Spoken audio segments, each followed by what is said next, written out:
In this video, we're modernizing the mighty BR-53 steamer with sound and high propulsion motor, dual smoke generators and artificial shadowing.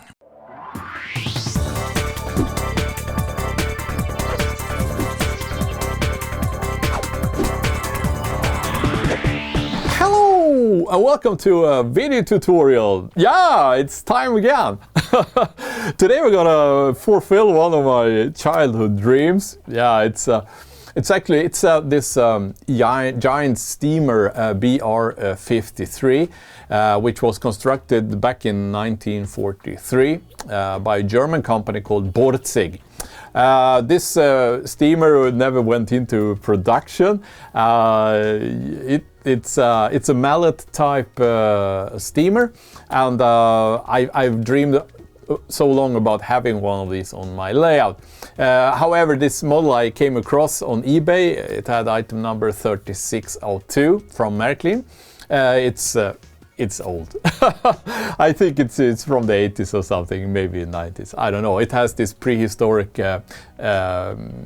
digital system called Delta and the old style motor. So there is a lot of work required to get this beast running up to the standard we're used to at this date. So that's what we're going to do today. Let's get started. So here's the mighty BR-53, which was a steamer constructed by Borsig in the end of the Second World War. It's basically a mallet type locomotive with 7 powered wheel pairs. This locomotive never went into production. What you see here is a HO model from Märklin in the paint scheme of the prototype at the factory. We will start our rework of this steamer by disassembling it. The disassemble instructions is found in the sheet which follows in the box with the locomotive, but it's basically just a few screws which need to be unscrewed to get access to the motor and the electronics inside. So we're removing these screws and then gently the cover with a boiler. These lamps can preferably be replaced with LEDs, but I'll leave them be for now. Instead, we will work on the motor, because this is the traditional AC type motor with a coil and this motor shield which holds the 3-pole rotor inside. All of this will need to be replaced in order to get a high efficiency propulsion into this steamer. I start by removing the motor brushes, then removing the entire motor shield, and here you can see the old 3-pole rotor which was originally equipped in this steamer. We're also going to open the tender, the coal tender, because inside there you will find this circuit board which is valid for analog duty. So I'm just opening up for this conversion. I will be using 2 different sets from Märklin. The first one is 60760. This part, this set contains the motor parts we need. Now, there is also a set with only motor parts, but this video was made in the pandemics, and then there were a shortage of different sets in my shop. So I bought this instead and got this decoder, which is a very useful device. Here's the magnet, which we will replace the coil with. And also the motor shield. And this decoder, as said, well, I can use it for other things. It's a very useful device. I don't know if you saw the video I did some time ago. I converted the old crane, then I used this type of decoder. Okay, so now the 5-pole rotor is in place inside the motor shield. I'm now installing that magnet as well. Looks alright, and then the motor shield plus it screws like this. When you have assembled it, you can just lubricate with a drop in each end, and also solder the connectors to the motor poles. Now we're gonna install this adapter card, which will later hold the decoder, which we will use for this steamer. So I'm desoldering the cables, because I will not use these thick cables. I will also replace these, which is currently routed between the tender and the steamer engine. They're too thick and have happy colors, which is maybe not the optimal choice. So I'm going for a more discreet gray, brown and black cables. So I'm replacing the old thick cables with new. This is the cable to the smoke units. This steamer has dual smoke units, so really powerful smoke. The cables in place, I am ready to solder the electrical noise suppressors. These are actually coils, drossels. And all the joints between cables is protected using these shrinking tubes. They shrink when you apply heat to them and provides isolation and strength for that joint. Alright, so now we can start working on the decoder side of this. So I start by soldering the new cables to that adapter plate. I'm reinserting the motor brushes and then those springs which holds them in place, and push them to the rotor.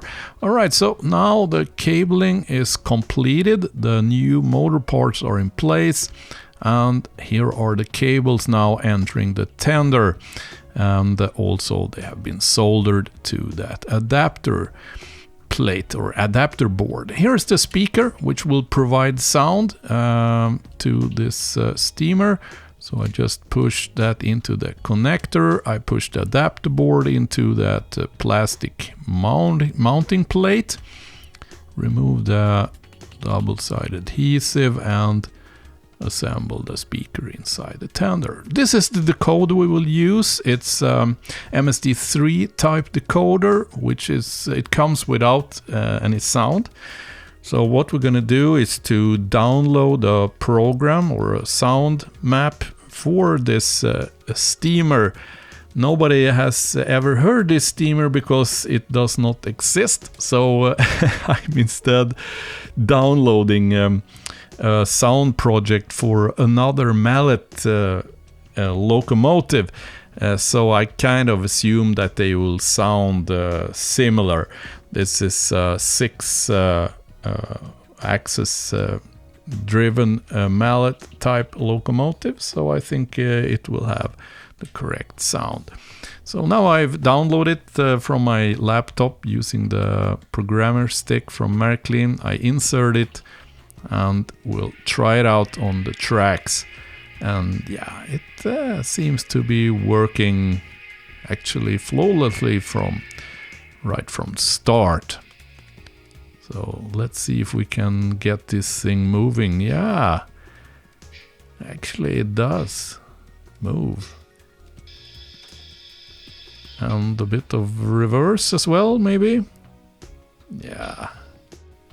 Chuffing needs a bit of tweaking, but otherwise it seems to be working quite flawlessly. Awesome! Now we're going to work a bit on the appearance of this steamer. As you see here, this is, well, it's an 80s design and it has been lying in the package.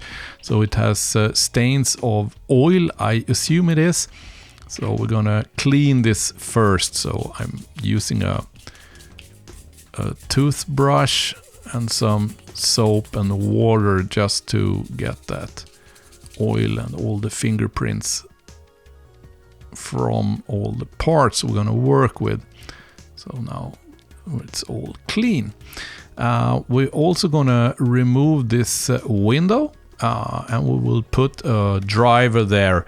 They were typically leaning out through the windows because the windows were all dirty, so they could anyway not see anything up front. So I'm cutting off that window, and instead I will be gluing in our driver. So it's kind of leaning out through the window like this. And I fix him in place using fast set glue. See, here they have cheated a bit. They haven't painted the cold part of the lower tender, so I will do that.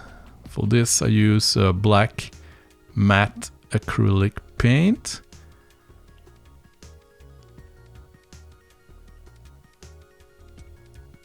Yeah. And by that we're ready to assemble the steamer back together. Next thing is we will apply some artificial shadowing for all of the in-molded details. Unfortunately, this model wasn't. It didn't have. You know, see, all these tubings here are kind of in-molded into the boiler and not separate parts. Same here on the bogies, on the tender. We can highlight these details which are part of the mold, and also the parts here on the boiler can be enhanced using this technique. And it's actually very, very easy to do this. All you need to do is to make a wash. This is artist oil paint, black, which I put on a piece of paper. The reason for doing that is because the artist oil paint comes with linseed oil. The purpose with it is to paint on a canvas, and then the linseed oil is absorbed by the canvas, but since we're painting on plastic, it will not be absorbed by anything, and then actually the paint risk never to cure properly. So then we'll put it on a piece of paper first, and then we dissolve it in odorless turpentine. So then we have our thin wash, and then we can drop this along all the in-molded details, both on the boiler and here on the bogies, on the tender, but also along doors and panel seams. Now you may ask yourself why I'm using oil paints and not acrylics. Well, the advantage with the oil paints is that they float much better along edges and in joints, but they're also possible to fully remove also the day after, and you can adjust the position of this effect. So you see here it has floated out a bit on the boiler. All we need to do now is to dip a flat wide brush into that odorless turpentine, wipe almost everything off on a piece of paper, and then we can adjust the position of this black wash, so it's just sitting as a shadow next to that in-molded tube. This is something you cannot do with acrylic paint, because the acrylic paint hardens and kind of fast, and once that happened, it will sit very firmly on plastic, coated plastic like this. So it doesn't give you a second chance. This way you can work on it until you feel entirely happy with the result. So now we have this artificial shadowing effect, which kind of highlights all of the in-molded details. Ready for the virgin journey on the layout.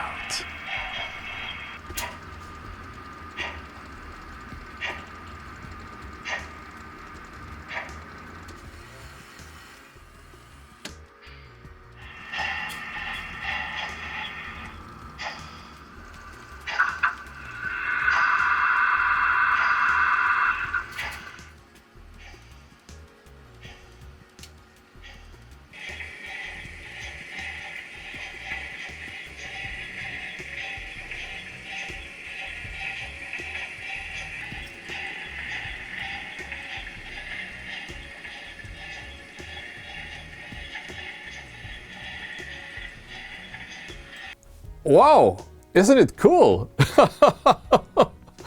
Yeah, it's a huge steamer. It's like a Euro big boy or something like that. But you know, the big boy was actually built. This one's not. But hey, I like it. It's what this hobby is about, isn't it? Did you know that this channel is totally dependent on its patrons supporting the channel on monthly basis?